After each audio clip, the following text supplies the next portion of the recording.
नाशिकमध्ये एका भोंदू मांत्रिकाचा पर्दाफाश झालेला आहे। एका महिलेवरती त्याने काही दिवस सातत्याने लैंगिक अत्याचार केले। जमिनीमधनं सोनं काढून दाखवतो हे आमिष दाखवून।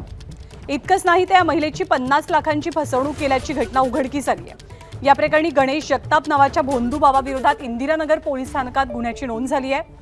बंगला घेऊन देतो, फ्लॅट मिळवून देतो, जमिनीतनं सोनं काढून देतो, पैशांचा पाऊस पाडून देतो, अशा एक ना अनेक खोट्या आश्वासनांनी या संबंधित महिलेची फसवणूक झाली।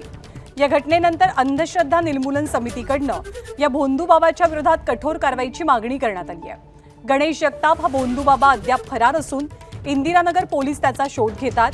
मात्र याआधी सुद्धा या भोंदू बाबाच्या विरोधात फसवणुकीचे गुन्हे दाखल आहेत। याआधी त्याला अटक झाली होती। मात्र पुन्हा या गणेश जगताप नामक भोंदू बाबाचा आणखी एक प्रकार समोर आल्यामुळे पोलीस काय कारवाई करतात याकडे सर्वांचं लक्ष लागलंय। आणि या बातम्यांसोबत बुलेटिनमध्ये वेळ झाली आणखी एक छोटासा ब्रेक घेण्याची। एबीपी माझा, उघडा डोळे बघा नीट।